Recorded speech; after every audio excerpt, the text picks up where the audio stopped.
Bismillahirrahmanirrahim. Alhamdulillahirabbil alamin arrahmanir rahim maliki yaumiddin.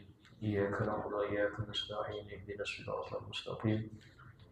Siratal ladzina an'amta 'alaihim ghairil maghdubi 'alaihim waladdallin. Amin. Assalamualaikum warahmatullahi wabarakatuh. Bismillahirrahmanirrahim. Alhamdulillahirabbil alamin. وبه نستعين على أمور الدنيا والدين أشهد أن لا إله إلا الله وحده لا شريك له وأشهد أن سيدنا محمدا عبده ورسوله لا نبي بعده اللهم صل وسلم وبارك وكرم وعظم ومجد على حبيبنا وشفيئنا وقرة أعيننا محمد وعلى آله وصحبه أجمعين. سبحانك لا علم لنا إلا ما علمتنا إنك أنت العليم الحكيم. رب اشرح لي صدري ويسر لي أمري واحلل عقدة من لساني يفقه قولي بجاه النبي وآله. قال الله تعالى وقل رب زدني علما. وقال رسول الله صلى الله عليه وسلم طلب العلم فريضة على كل مسلم. وقال الإمام الحبيب عبد الله بن علوي بن محمد الحداد رضي الله عنه ورضي عنا به ورحمه الله ورحمنا به ونفعنا به في الدارين آمين. وإياك أن تكسر قلب مسلم برد صنيعته عليه وأن تتعلم أن الواصل إليك على يده إنما هو من الله حقيقة وإنما هو واسطة مسخر مقهور. وفي الحديث من أتاه شيء من غير مسألة واستشراف نفس فرده فإنما يرده على الله. Dan jangan sampai melanjutkan kepada kemarin bahwasanya orang yang berbuat baik kepada kita maka ucapkan jazakallahu khair, semoga Allah membalas engkau dengan yang lebih baik dan menerimanya. Maka beliau melanjutkan wa iyyaka, dan hati-hati jangan sampai engkau menyakiti hati seorang muslim dengan menolak kebaikannya kepadamu. Jangan sampai engkau menyakiti hati seorang muslim dengan menolak kebaikannya kepadamu. Jangan. Sementara engkau tahu, meyakini bahwasanya yang sampai kepada engkau lewat orang tersebut sesungguhnya itu dari Allah. Sesungguhnya itu semua dari Allah tapi lewat dia. Dan dia hanya seorang perantara. Dan perantara itu musakhkharun makhur. Dia ini diatur, ditundukkan oleh Allah. Dia nggak bisa untuk mencegah apa yang sudah Allah gerakkan bagi dia. Nggak bisa dia. Artinya di sini itu yang harus kita yakini. Kita yakini bahwasanya yang menggerakkan adalah Allah. Allahumma la mani'a lima a'tait. Ya Allah, tidak ada yang bisa mencegah kalau engkau sudah memberi. Wala mu'tiya lima mana'ta. Dan tidak ada yang bisa memberi kalau engkau yang mencegah. Wala radda. Apa itu?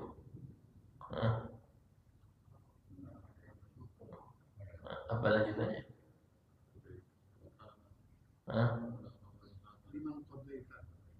Itu doa kunut.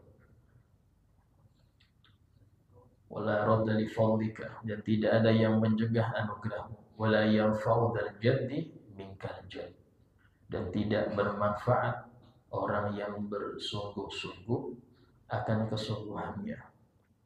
Nah, itu masya Allah zikir Nabi setelah sholat memiliki banyak sekali ilmu hakikah di situ. Dan ini adab kalau kita istilahnya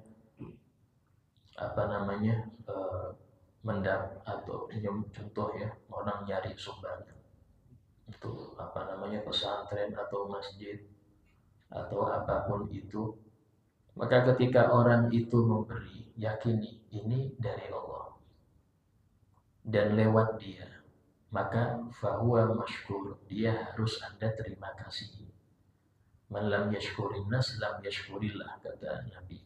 Orang yang tidak berterima kasih kepada manusia, maka dia enggak bersyukur pada Allah. Ingatlah bahwasanya lewat dia Allah memberi Anda, maka terima kasih. Tapi kalau Anda sudah minta tidak diberi, maka katakan al-mani huwa Allah. Yang mencegah untuk saya dapat Allah. Wa huwa ma'dur, dan dia memang digerakkan untuk tidak ngasih. Enggak usah Anda benci. Enggak usah Anda kecewa dengan orang itu, enggak usah. Karena dia digerakkan. Dia digerakkan. Kadang-kadang kita ini kalau nyari sumbangan, pasti orang yang ngasih, oh Masya Allah ini orangnya ngasih. Pas udah ngasih, wah ini rumahnya lebih besar, udah ngasih, wah sudah ngomel macam-macam suudon, jangan. Kenapa? Karena yang mencegah itu Allah. Yang mencegah itu Allah. Artinya Allah nggak mengizinkan dia untuk menjadi perantara pemberian Allah kepada engkau, selesai. Sehingga jangan membenci orang yang tidak ngasih, jangan. Kenapa? Karena dia digerakkan. Di dalam hadis, dalam Sahih Bukhari disebutkan dari Sayyidina Umar bin Khattab. Karena Rasulullah SAW yu'tinil atau, kata Sayyidina Umar bin Khattab, Nabi SAW itu seringkali memberi saya banyak pemberian. Sambil beliau mengatakan, maka aku berkata kepada beliau, kepada Nabi, atihi man huwa afqar ilaihi minni. Ya Rasulullah, berilah ini kepada yang lebih fakir dari saya. Nah, ketika saya Umar itu sering dikasih, ya mungkin sebagai mertuanya Nabi SAW.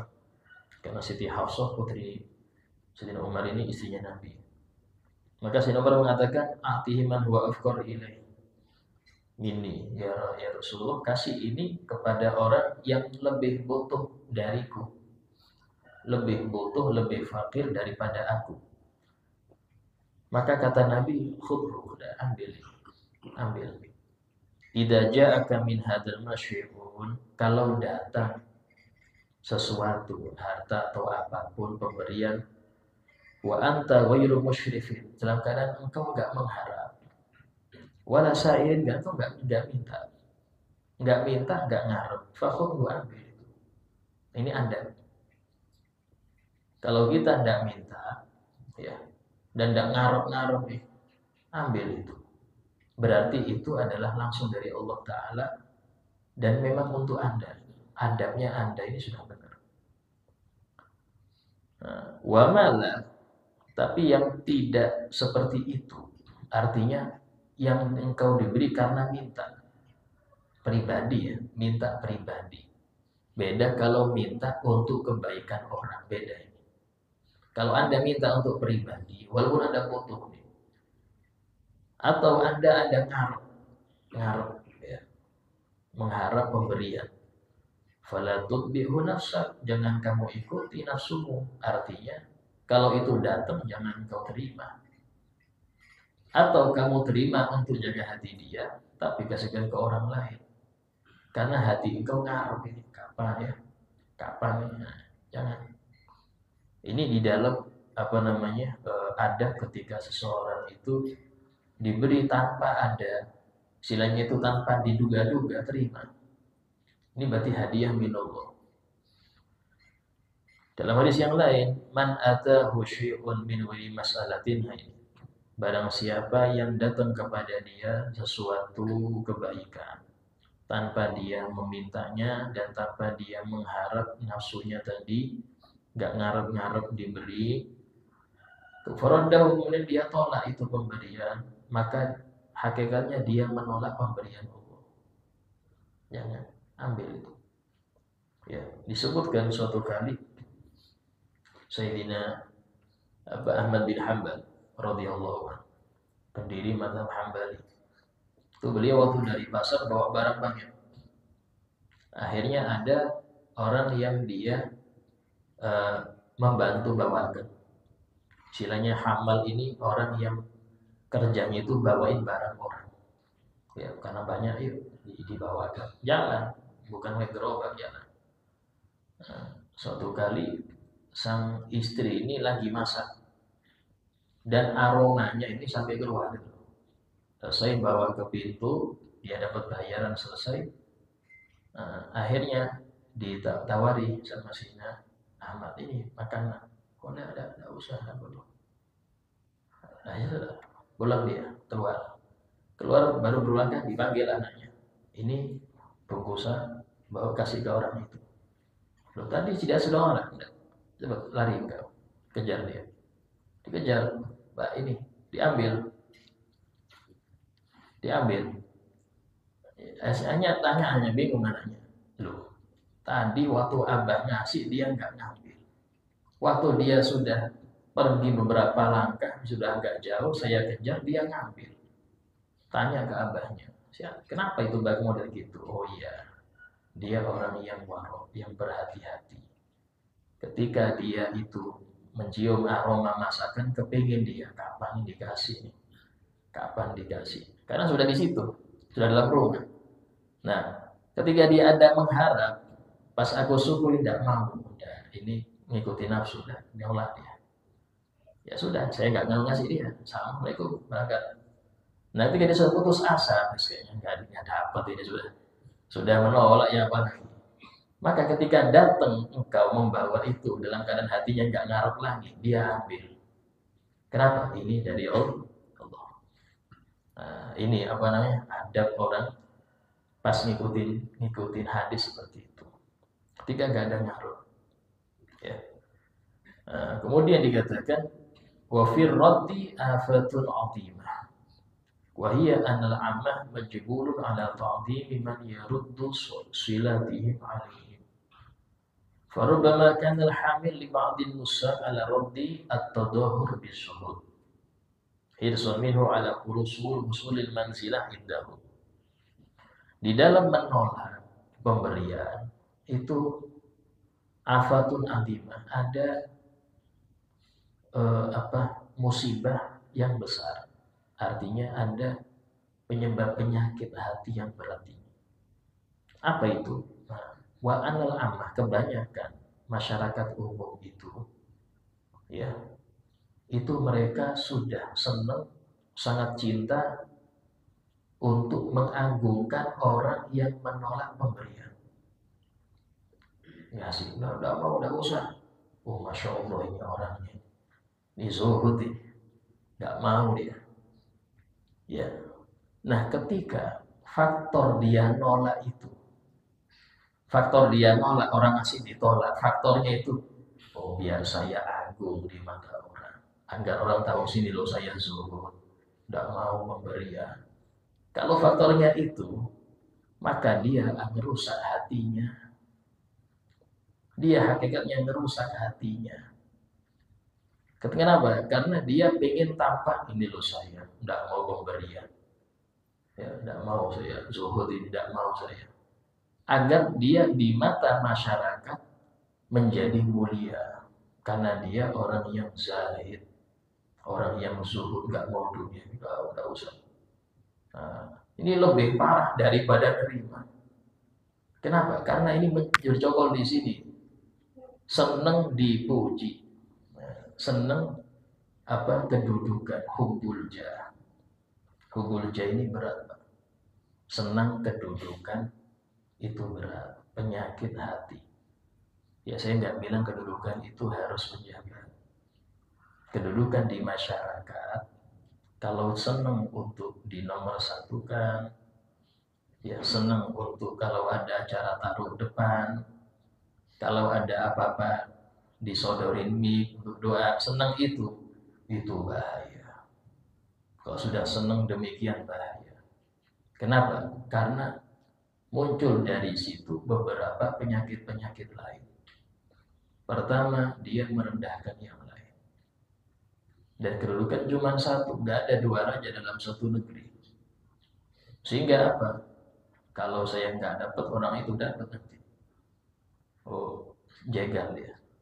Cari kesalahan orang yang ada potensi untuk menggeser dia. Entah itu dengan ngomongin kejelekannya ke orang lain, atau ini, atau macam-macam. Nah, yang seperti ini hati-hati. Ya, hubul jah, kata guru saya, hubul jah jahat. Cinta jah itu jahat. Ya, kenapa nih? Dia akan pertama menganggap bahwa saya aja yang pantas, yang lain nggak pantas. Itu milik saya. Nah, ini bahaya.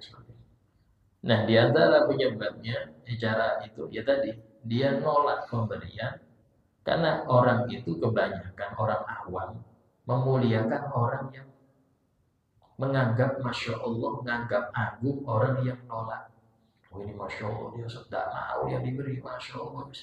Dan tujuan seorang tadi itu agar dia ini dianggap orang yang masya Allah, orang yang agung, itu yang dicari. Oh, ini repot, jadi penyakit lagi. Kalau memang Anda merasa tidak perlu, ambil, tapi kasihkan ke orang. Kalau memang Anda benar-benar ambil, tapi kasihkan ke orang yang lebih butuhkan, yang Anda tahu itu. Jadi istilahnya Anda selamat dari penyakit pengen dikenal orang baik, dan Anda juga bisa memberikan kepada yang lebih manfaat. Ini faedahnya. Karena itulah kata beliau, menolak itu ada afah azimah, ada bahaya yang besar. Wa min huna, dan dari hal inilah kana ba'dul muhaqqiqin ya'khudhu min aydin nas dhahira thumma yatasaddaq bihi sirra. Dengan alasan inilah para ahli hakikoh, orang-orang yang sudah nyampe makom hakikoh, yaitu makom yang istilahnya benar-benar tahu penyakit-penyakit amal itu ngerti. Maka secara dohir mereka mengambil. Mereka mengambil pemberian orang yang saya ambil. Tapi mereka sedekahkan secara sir. Tidak di depan orangnya, secara sir dia sedekahkan. Sehingga orang-orang pertama yang memberi gak sakit hati. Terus dia juga selamat dari pingin pujian orang, dia selamat. Dengan nolak itu berarti ada sedikit dia itu pengen orang mengenal dia, masya Allah, dia selamat. Dan dia sedekahkan kepada orang yang dibutuh dengan sir, rahasia. Artinya sembunyi-sembunyi.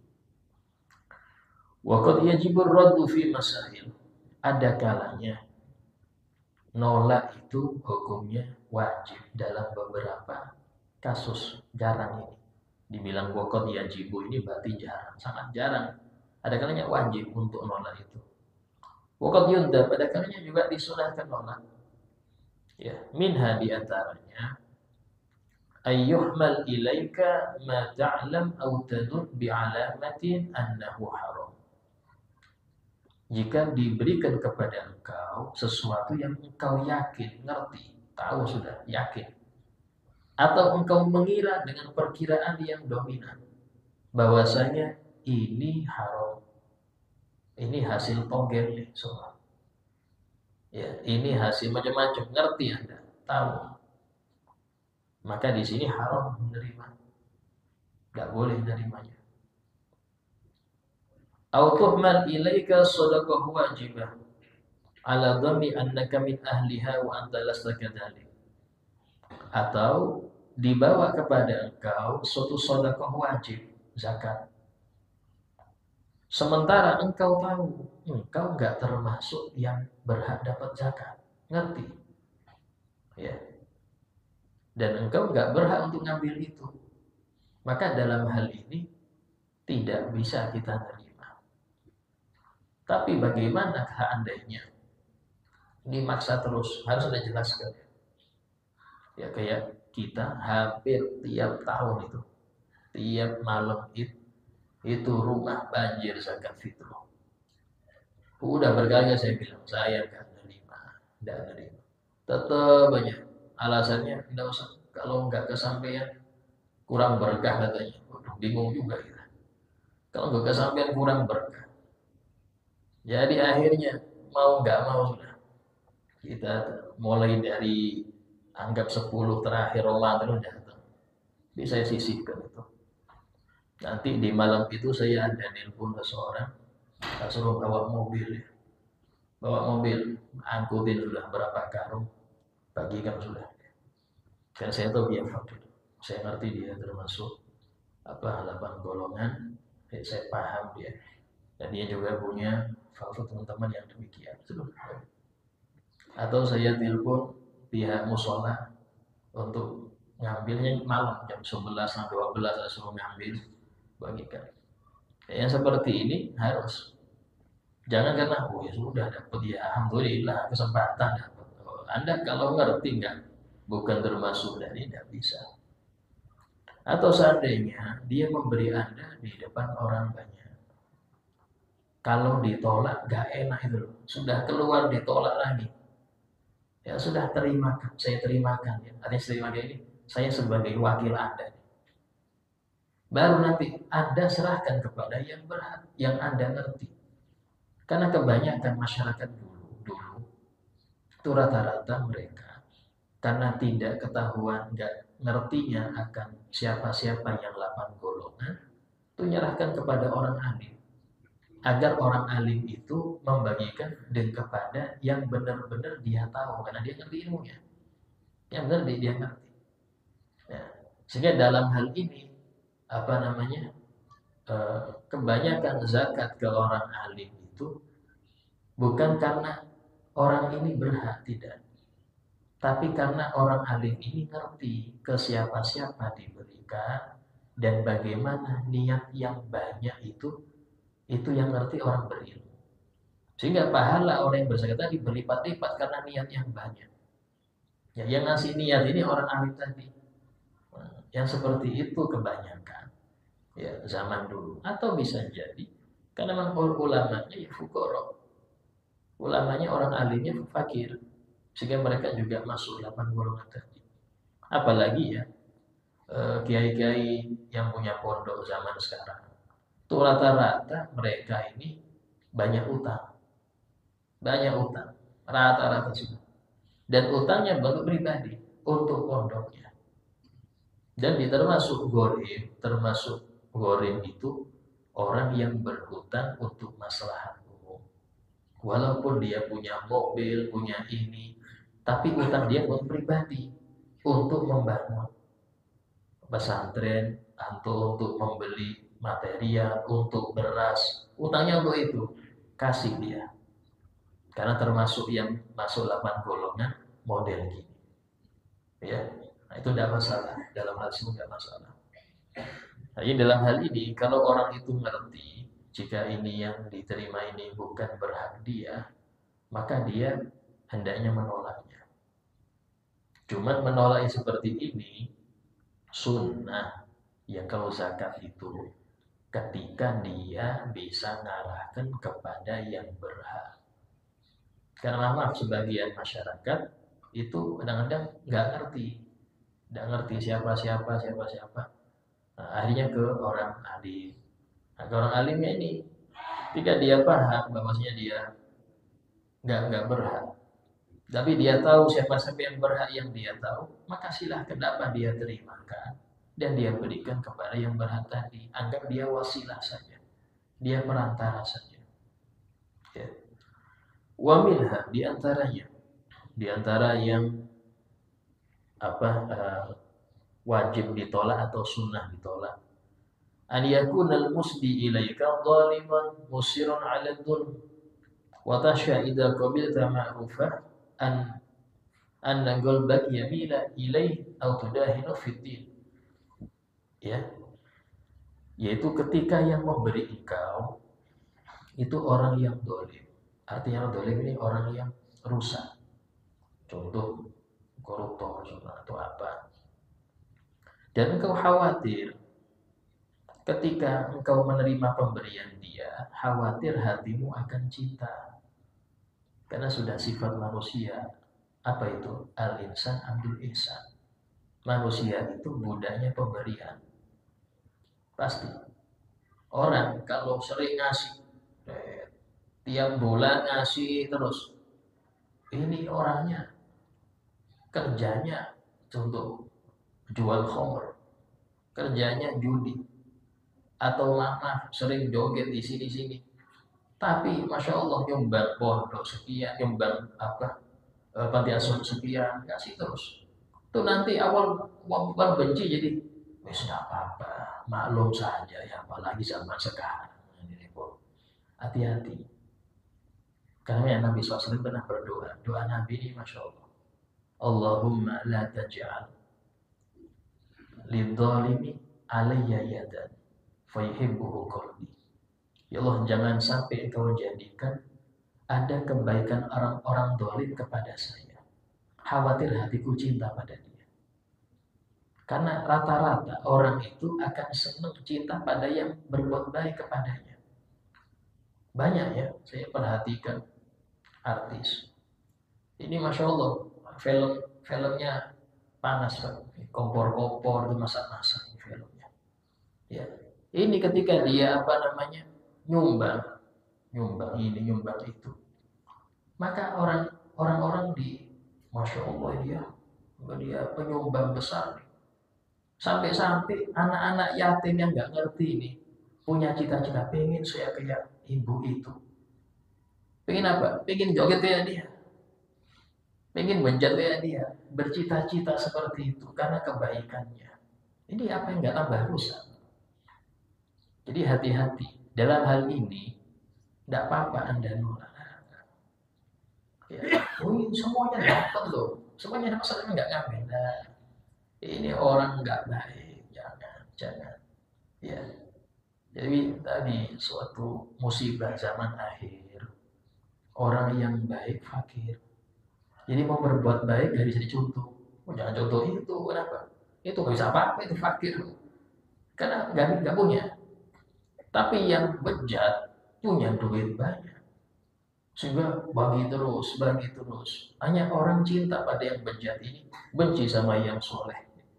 Ada zaman akhir, di mana orang itu hanya menilai sesuatu yang madzahir, yang tampak.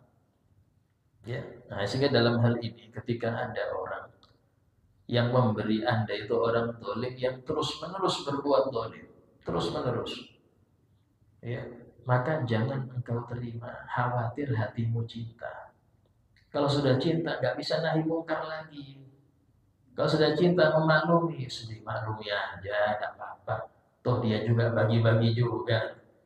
Koruptor boleh jelas, sudah korupsinya sudah jelas. Tapi senang bagi-bagi, sedih maklumi aja. Dengan uang rakyat juga, ini repot. Hati-hati ya, dengan alasan uang rakyat Anda gitu ya, tidak. Kalau saya rakyat juga usah, ini bahaya. Ya. Au yalim ala dhannik annaka mata qabila syai'an yasiru bihaitsu yaqbalu minka ma tulqi ilayna al-haq. Atau ketika engkau mengira, meyakini bahwasanya kapanpun engkau menerima pemberian dari dia, maka kamu tidak bisa untuk menahi mungkar dia, itu nggak bisa tegas engkau. Ketika engkau dikasih terus nggak bisa tegas. Oh ini Ustaz ini nih nggak mau ceramah keras nih, kasih aja sampai akhirnya nggak bahas lagi urusan itu, nggak harus dibahas. Kenapa? Karena tadi kasih terus sampai nggak bisa bahas. Hati-hati. Kalau seperti itu ya nggak usah diterima. Kenapa? Karena bisa menjadikan Anda lemah dalam menegakkan kebenaran. Ya, lemah dalam menegakkan kebenaran. Hati-hati. Ya. Kemudian waminha, di antaranya anta'lam min hali insanin annahu yaksidu bisilatihi idlalak an sabilillah bimusa'adatihi ala batilin aw tarki haqq. Atau engkau tahu pada keadaan orang ini bahwasanya dia bertujuan memberi engkau agar engkau melenceng dari jalan Allah. Dia ngasih engkau ini agar engkau melenceng dari Allah. Nah itu sebagian masyarakat seperti itu. Pak, mau kemana kamu? Pengajian. Udah, tak traktir kopi dulu sih. Sudah kamu minta apa? Ambil aja yang bayar. Mumpung lapar nih, nggak pengajian akhirnya. Di situ sampai ada isya. Dia rela dengar gibahnya ini gibah terus ini. Akhirnya tetap didengar, kenapa? Kasih gratis, siapa lagi? Taruh di warung, gak suruh ambil kan, ini gibah banyak kita. Iya ya. Padahal dia tidak ngerti apa-apa. Iya betul ya. Sambil mengiyakan gibahnya temannya ini, yang traktir ini. Banyak model ini Pak, modelnya. Ini memberi bikin Anda sesat dari jalan Allah. Jangan. Jangan terima, ada repot. Sampai kasih saya sedikit, saya masuk neraka gagal sampeannya. Jangan. Ini sebagian orang demikian. Ya, hati-hati. Apalagi kalau uang itu dari haram, maka Anda keluar kecuali ke yang haram. Disebutkan oleh para salaf mengatakan abal malu an yakhruj illa min haitsu dakhal. Harta itu gak mau dia keluar kecuali dari pintu dia masuk. Dia masuk dari halal, keluarnya ke yang halal. Dia masuk ke yang haram, tidak bisa dia untuk nyumbang masjid, dia nggak bisa. Keluarnya ke yang haram. Ya, ada acara maulidan atau acara apa? Sumbangan keliling. Yang keluar 5.000, 10.000. Ada acara orkestra, 500.000 dia nyumbang. Oh ini ada artis dari ibu kota datang. Oh ya sudah, saya yang bagian teroknya sudah. Kalau hasil nggak baik, keluarnya nggak baik. Seandainya dohirnya baik, dia akan rusak pemberiannya itu dengan riaknya, dengan ininya, dengan ujungnya rusak. Karena harta nggak jelas. Kalau sudah harta nggak jelas, sulit untuk jadi pahala, sulit. Ya. Jadi dalam hal ini, ya, dilihat yang memberi ini model apa. Jadi itu penting untuk kita tahu. Ya. Atau untuk membantu dia berbuat batil, ya, berbuat batil. Ayo ikut kemana? Sudah tak bayari sudah. Kamu tinggal ikut aja sudah. Nanti pulang pergi terjamin sudah makan ini. Tapi diajak ke hal-hal yang gak baik. Awal dia nolak, cuman senang sekali dua kali. Awal hatinya nolak nih. Tapi namanya nafsu ya. Jadi setan itu membisikkan. Awal Anda gak senang, tapi setan bisikkan. Sampai Anda betul-betul bikin apa? Mau. Nafsu nolak, haram gak boleh ini. Tapi lanjut, kan hanya setan. Sampai dia merasa lezat, merasa nyaman, enak, maka setan gak bisik lagi. Nafsu itu yang sudah pengen. Kalau sudah nafsu pengen, setan gak bisikan lagi. Karena dia sudah terikat. Nah itu loh, berat itu apa? Fase-fase setan goda di situ. Ya, jadi nggak langsung nafsu itu pengen. Karena nafsu itu rata-rata dia ada sifat malu. Nafsu lawamah. Nafsu lawamah ini nafsu yang mencaci orang yang pemiliknya ketika dia kerjakan dosa. Nggak boleh kamu, haram kamu ini. Tapi itu bisa kalah dengan bisikan setan. Terus seperti itu akhirnya nafsunya jadi bukan mutmainah lagi. Itu jadi ammaroh bisu, nafsu yang nyuruh kepada keburukan. Nah itu berat, harus diselamatkan. Karena itulah mujahadah paling berat, bukan jihad melawan orang kafir, tapi jihadul nafsi, ngelawan nafsu sendiri. Itu yang paling berat. Kenapa Ustaz? Karena Anda ngelawan diri sendiri. Kalau nyakitin musuh gampang, nyakitin diri sendiri yang repot. Ya repot. Ya. Tapi di situ surga didapat. Allah Taala berfirman, "Faman khafa maqama rabbi." Adapun orang yang takut kepada Tuhannya, wa nahan nafsa 'anil hawa, dan dia mencegah nafsu dari keinginan-keinginannya, fa innal jannata hiyal ma'wa, maka surgalah tempat dia nanti. Surga tempat dia nanti. Wa min hadzal qabil, maka dari sisi ini kata beliau, ma ya'khudhuhul qadhi, apa yang diterima oleh qadhi hakim. Ya, dapat hadiah karena yang ngasih ini orang yang keluarganya kena kasus. Dapat hadiah dia. Tumben-tumben ngasih. Dicek-cek, oh, sepupunya ada kasus, saya yang mengadili.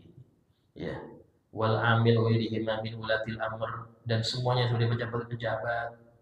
Hadiah-hadiah untuk pejabat dari siapa? Dari orang-orang yang ada kepentingan.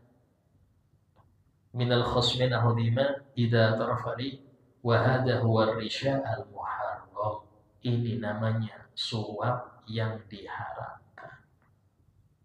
Usahakan ini pemberian orang, usahakan diterima. Loh, dilihat dulu kasusnya beda.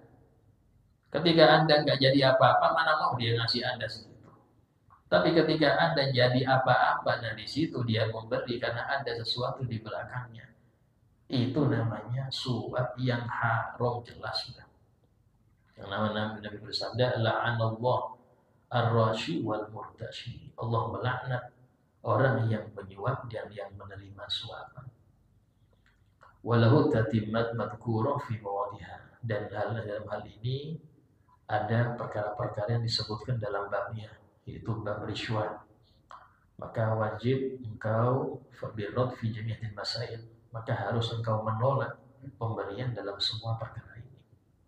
Karena itulah jadi pejabat itu, ya pejabat atau apa, itu berat. Beratnya di situ. Kalau ngerti fikih, tanda kutip, kalau ngerti fikih. Untuk orang dulu itu diangkat pemimpin bukan cuma pemimpin dalam dunia, dalam akhirat juga dia pemimpin. Khulafa 4 itu semuanya ahli fikih. Semuanya. Untuk urusan kehidupan keseharian itu di tempat bertanya itu para khulafa rasyidin. Jangankan khulafa rasyidin, bahkan kayak khulafa Bani Abbasiyah, Khalifah Harun ar-Rasyid segala. Itu semuanya orang alim-alim itu. Enggak sembarangan. Tidak diangkat menjadi pemimpin kecuali dia yasluh, cocok untuk menjadi pemimpin urusan agama dan urusan dunia. Ini yang bergeser jauh zaman sekarang. Ya, ditambah lagi, kenapa rebutan? Kenapa rebutan jadi pemimpin? Ya, karena ceperannya banyak. Ceperannya ini. Kalau gaji nggak seberapa. Kalau gaji nggak seberapa. Tapi ceperannya ini yang bahaya. Yang di sini loh yang bikin repot ini. Yang bikin repot di situ. Sehingga hati-hati ya. Wahdar, dan hati-hatilah. Antadua ala nafsik au ala waladik au ala malik au ala ahadil muslimin wa indolamak. Dan hati-hati jangan sampai engkau berdoa jelek untuk dirimu. Tidak boleh. Atau kepada anakmu. Ini sering kalau sudah marah sama anak, itu ngomong macam-macam, hati-hati. Ya, ucapan orang tua kepada anak itu manjur. Walaupun beberapa puluh tahun setelah itu baru terjadi. Ya, anak nggak tahu diuntung, anak ini, anak sial, betulan sial. Betulan sial nggak ada. Karena kita yang doakan dia, hati-hati. Ya, atau kepada harta, wah harta saya ini nggak ada berkahnya sama sekali, jangan bilang gitu. Ya, ucapan itu doa. Atau kepada muslimin yang lain, walaupun dia dzalimi engkau, jangan doakan buruk. Ya, dan jangan juga kita suudzon pada Allah akan rusaknya zaman. Oh, ini Indonesia ini sudah rusak, hancur sudah, nggak bisa perbaikin lagi sudah. Ini ucapan orang yang enggak percaya pada Allah. Kalau dia percaya Allah yang ngatur alam ini, jangankan Indonesia, alam ini loh Allah atur. Langit 7, bumi 7 lapis, itu semua Allah yang ngatur. Jadi enggak usah khawatir Anda. Kayak Anda yang bisa ngatur, Allah yang ngatur. Yang repot lagi, ada yang kebingungan, ya apa ini populasi ahli dunia bertambah terus, gak cukup buminya. Allah menciptakan kematian. Ya, sampai-sampai banyak orang-orang yang gak beriman, tapi cerdas. Apa? Bikin penyakit supaya seperempat ahli bumi mati duluan. Akhirnya gak terlalu tepat bumi. Kayak dia Tuhan aja ngatur. Kayak dia Tuhan aja ngatur. Ini yang repot. Ya. Sehingga jangan demikian. Dan kita harus susudzon Allah yang ngatur alam ini Ar-Rahim, Ar-Rahman. Maha penyayang, Maha pengasih. Selesai. Selesai. Ya, dan Anda harus pasrah itu. Ya. Wa fil khabar, di dalam hadis Nabi bersabda, man da'a ala man dzalama faqad intasar. Barang siapa yang mendoakan buruk kepada orang yang berbuat dolim kepadanya, maka dia sudah membalas. Di akhirat gak bisa lagi dia minta pahala dari orang itu. Sama kayak pemerintah. Jangan doakan buruk. Jangan Anda laknat, jangan. Kenapa? Kalau Anda doakan buruk, dia tambah bejat, yang rusak Anda juga. Yang sengsara rakyat juga kalau pemerintahnya enggak. Doakan baik.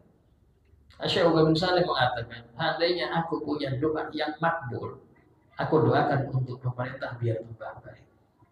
Kenapa? Karena kebaikan mereka, kebaikan umat. Beda, didoakan di ya sayang. Ya. Allah Maha Kuasa merubah hati. Sebejat-bejatnya orang. Kalau Allah bilang kun fayakun, berubah dia. Lihat pesannya Allah kepada Nabi Musa, Nabi Harun.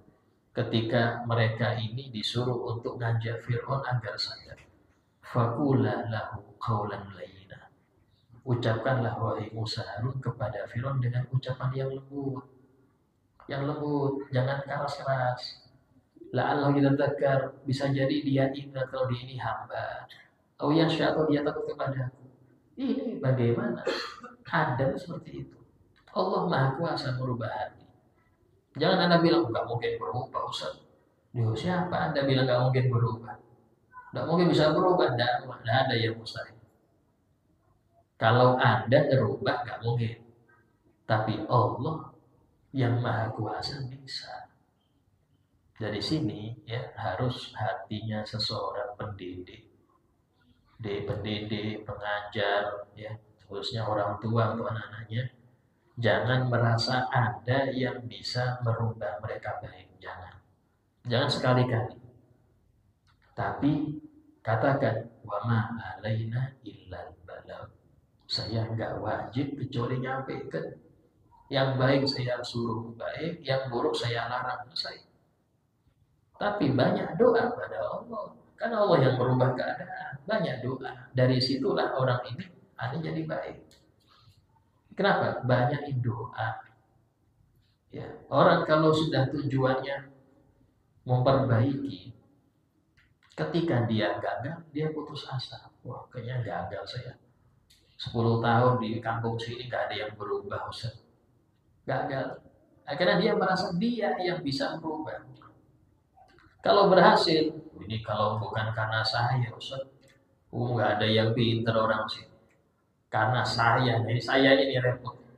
Karena saya ini orang-orang jadi, Masya Allah, masjid ramai gara-gara saya, ini bahaya. Nah, semuanya serahkan pada Allah. Dalam surah Wakil sebutkan, antum tazra'unahu am nahnu zari'un. Apakah kalian yang menanam atau kami yang menanam? Allah yang menanam. Kita cuman istilahnya ikhtiar aja. Yang menggerakkan, yang bikin dia alim, paham agama itu Allah, bukan kita. Allah yang memahamkan. Kita cuma nyampaikan saja. Seperti itu pada anak-anak seperti itu ya. Insya Allah kita lanjutkan daripada kajian kita yang akan datang insya Allah. Sebagai paripurna majelis, ada yang mau bertanya, silakan tanyakan. Assalamualaikum. Waalaikumsalam warahmatullahi wabarakatuh. Bagaimana kalau imam itu tidak mengetahui ilmu fikih? Kalau dia baca Fatihah sering salah itu kita nama itu Bang. Assalamualaikum. Jangankan imam, orang yang sholat gak ngerti fikih gak sah. Gak ngerti fikih gak sah. Fikih apa ya? Fikih sholat. Fikih ini kan artinya paham ya. Hanya saya Nabi SAW dalam hadisnya, man yuridillahu bi khairan yufaqihu fiddin. Barang siapa yang Allah ingin dia jadi baik di akhirat, di surga, maka Allah akan beri dia pemahaman akan agama. Ini luas. Agama itu mencakup 3, Islam, ihsan, iman. Itu yang soal agama. Ya, jadi bukan fikih di sini hanya fikih yang ilmu fikih kayak kita ketahui, bukan. Yufaqihu fiddin di sini di tiga elemen, karena rukun agama tiga. Rukun agama tiga: Islam, iman, ihsan. Dia tiganya harus paham. Baru itu tanda dia dijadikan Allah orang yang baik di situ. Nah, sehingga orang yang sholat, sewajib dia belajar sholat sebelum dia sholat. Sampai-sampai Nabi bersabda, muru awladakum bis sholat wa hum abna'u sab'in.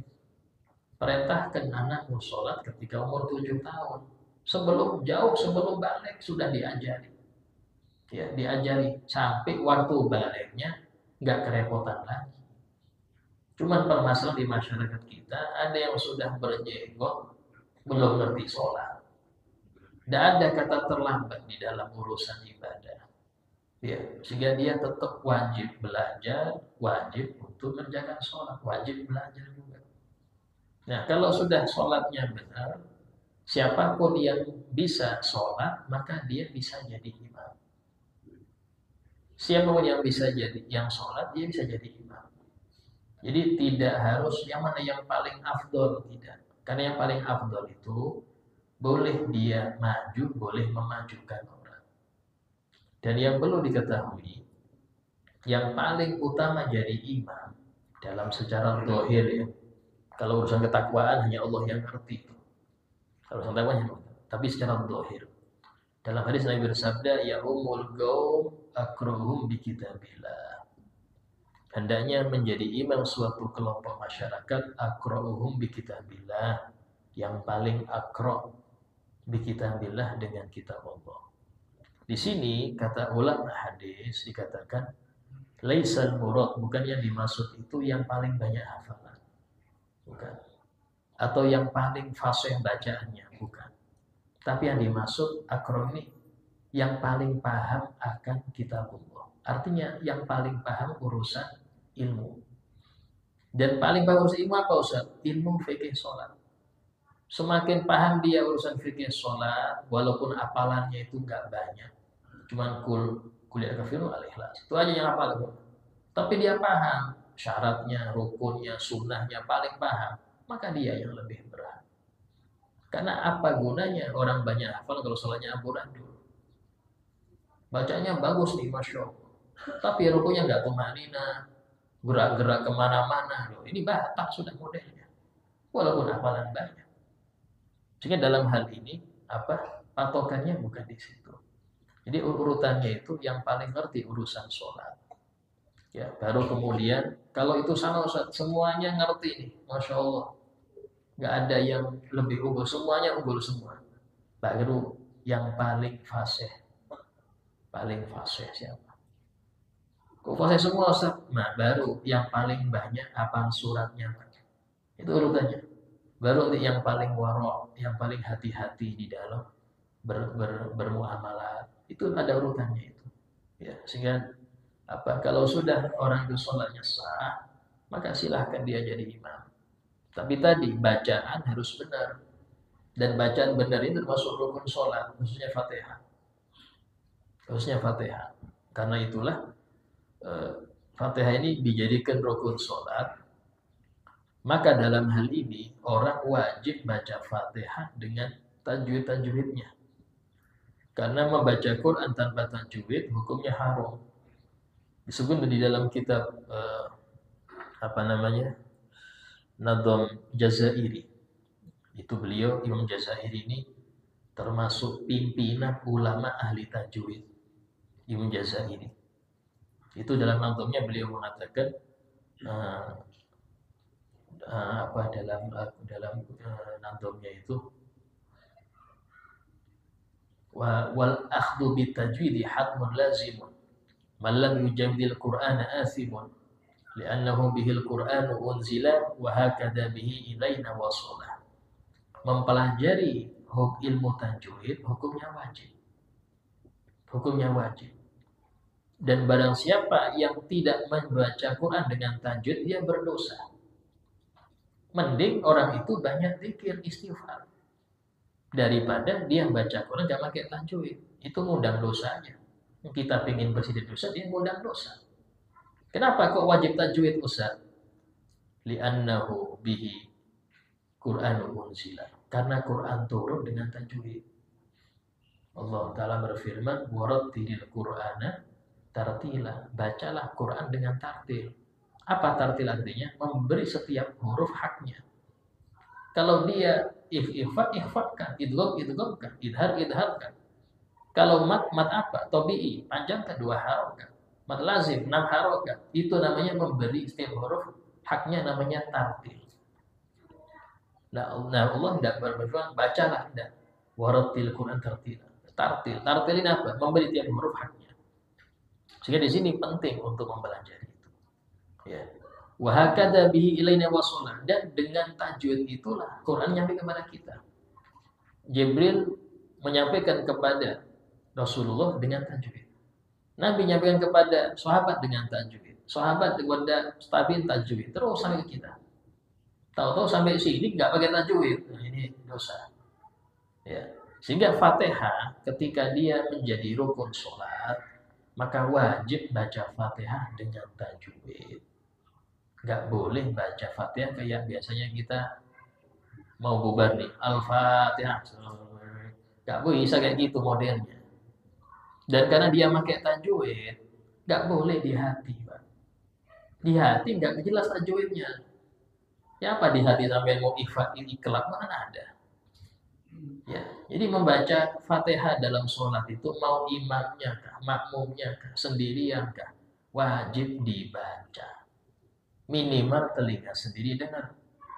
Dari situ ketahuan dia tajwid apa enggak. Kalau di hati mana ada tajwidnya sampai. Di hati dia ya enggak sah. Enggak sah. Enggak ada dalil satupun mengatakan baca di hati itu sah. Enggak ada. Ustaz di kitab Qiraatul Fatihah sirron. Sirron saya lihat di kamus artinya hati. Lain. Sirron itu kalau dikaitkan dengan bacaan namanya pelan. Bersuara tapi pelan. Keluar suara. Ini enggak, komat kami tanya enggak dengar, enggak ada suaranya, enggak bisa. Harus ada suara keluar, minimal telinga dengar. Kalau enggak gitu enggak sah. Ada sebagian yang bilang makmum enggak wajib Fatihah. Tidak, dari mana? Makmum tetap wajib Fatihah. Karena ada tempatnya kapan baca Fatihah. Setelah imam baca Fatihah, maka itu ada jeda. Sebelum dia baca surat, nah jeda itu untuk ngasih waktu makmum baca Fatihah. Ya. Karena itulah hanya satu surat dalam Al-Quran yang wajib dibaca setiap muslim. Apa? Fatihah. Yang lain nggak wajib. Sampai nggak baca Al-Baqarah sampai wafat, nggak dosa. Nggak baca Quran sampai wafat, nggak dosa. Karena nggak ada kewajiban dalam hukum agama wajib baca Quran, nggak ada. Tapi kalau ada baca Quran wajib tajwid. Wajib tajwid. Itulah orang kalau baca Quran di rumah benar semua. Nggak ada yang dengar. Masalahnya nggak ada yang menyimak dia. Benar semua. Tapi ketika ikut tadarus, harus satu lembar, satu baris sudah soalnya 5 sudah. Hanya kapok sudah besok nggak hadir lagi. Nah, harus kita memperbaiki bacaan harus. Ya. Pertanyaan lain? Oh ya. Bagaimana cara menjaga hati ketika kita diizinkan Allah untuk memberikan sebuah kebaikan kepada orang lain, yaitu dengan cara kita dalam menerima kebaikan itu maka ada kewajiban untuk subhanallah. Ya, diantara afat atau penyakit orang ngasih ya. Pertama, dia. Caranya menjaga dia apa? Ya sembunyi-sembunyi. Kalau bisa orang yang Anda beri nggak ngerti itu dari Anda. Nanti dia nggak ngambil Ustaz. Ya tulisin aja. Hadiah untuk fulan. Taruh di bawah pintunya situ. Kalau orang dulu ya orang dulu. Kalau sekarang gampang. Anda tinggal kalau tahu nomor rekeningnya kirim aja. Tanpa tanya, Pak, sudah masuk kan sekian loh, tanya lagi ketahuan lagi sebenarnya. Kalau sudah Anda sembunyi, nah maka itu selamat dari banyak penyakit, selamat dari pujian, selamat dari pamer, selamat dari dianggap punya jasa pada dia, selamat. Dan itu bisa berkembang, berkembang, berkembang sampai dia sebutkan nanti di akhirat itu, ketika orang itu melihat pahala sodakohnya sembunyi, ya Rob, aku nggak pernah beramal sebesar ini. Itu milik engkau. Bukankah engkau ingat kamu pernah memberi di hari ini, jam ini kepada fulan? Oh iya, tapi itu nggak banyak. Iya, aku pelihara. Karena engkau ilas aku pelihara sampai sebesar ini. Nah, justru suatu perbuatan yang dia cara apa diterima itu ciri-cirinya dia pengamalnya lupa. Yang ngamalkan lupa. Itu ciri-ciri diterima. Atau dia nganggap nggak seberapa. Justru yang besar atau yang sering diingat, biasanya besar yang diingat ya. Oh, saya pernah nyumbang puluhan juta di situ. Kapan? Tahun dulu, 20 yang lalu. Ini diingat ya kan. Biasanya itu nggak diterima. Kalau dia terus ingat-ingat pemberian, ya, ya, dan apa namanya karena besar tadi. Karena itulah jangan meremehkan kebaikan walaupun kecil. Bisa jadi yang kecil itu bikin Anda melupakannya dan itu yang lebih faedah di akhirat nanti. Gak ada yang tahu. Gak ada yang tahu. Karena pemberian itu bukan dilihat dari besar atau enggaknya, tapi dari sisi ikhlas apa enggaknya. Terus kemudian apa? Adab untuk yang diberi, ya maka seperti tadi kita bahas, yaitu anggap ini adalah dari Allah, bukan dari fulan. Kalau dari fulan, Anda nggak ini, kalau nggak ini, Anda bisa menuhankan dia. Saya bilang menuhankan, kalau nggak tanpa dia, Ustaz, mungkin saya sudah nggak bisa apa-apa. Ini Masya Allah dibantu saya. Karena dia nggak lihat Allah. Ya, dia lihat perantara. Sama kayak orang nyuruh kurir ngasih ke Anda. Makasih banyak kurir. Sampai cium tangan ke kurirnya. Makasih banyak. Lu yang ngasih bukan kurir, yang ngasih situ. Lu yang pengirim aja. Ini pengirim aja kurir ini. Sama. Yang memberi itu Allah. Manusia itu kurirnya aja. Tapi ya kita bilang terima kasih ya sudah diantarkan. Tapi terima kasih yang paling besar kepada yang pemberi hakiki, siapa Allah Ta'ala. Siapa terima kasihnya Ustaz? Jangan melanggar aturannya. Kerjakan perintahnya. Itu sudah syukur yang paling besar. Allah berfirman, "Ya'malu ala Dawud syukur." Beramallah wahai keluarga Daud sebagai bentuk syukur. Beramallah wahai keluarga Daud sebagai bentuk syukur. Wa qalilun min ibadiyas syakur. Dan sedikit dari hambaku yang pandai bersyukur dalam Al-Quran. Dan semoga Allah Ta'ala jadikan kita orang-orang yang senantiasa menjadi ahli syukur, ahli sabar, dan menjadi orang-orang yang ridho akan ketentuan Allah. Amin ya rabbal alamin. Ala hadiniyah wa kulli niyatin salihah. Al-Fatihah. Bismillahirrahmanirrahim. Alhamdulillahi rabbil alamin. الرحمن الرحيم مالك يوم الدين إياك نعبد وإياك نستعين اهدنا الصراط المستقيم صراط الذين أنعمت عليهم غير المغضوب عليهم ولا الضالين آمين بسم الله الرحمن الرحيم الحمد لله رب العالمين اللهم صل وسلم على سيدنا محمد وعلى آله وصحبه أجمعين ربنا انفعنا بما علمتنا ربي علمنا الذي ينفعنا ربي فقهنا وفقه أهلنا وقراباتنا في ديننا ربي وفقنا وفقهم لما ترتضي قولا وفعلا كرما ورزق الكل حلالا دائما وأخلا أنجياء لما نحظى بالخير وفق كل شر ربنا واصلح لنا كل شؤون وأقر بالرضا منك العيون وقضي عنا ربنا كل الديون قبل أن تأتينا رسل المنون ربنا آتنا في الدنيا حسنة وفي الآخرة حسنة وقنا عذاب النار وصلى الله على سيدنا محمد وعلى آله وصحبه وسلم والحمد لله رب العالمين تقبل الله منكم السلام عليكم ورحمة الله وبركاته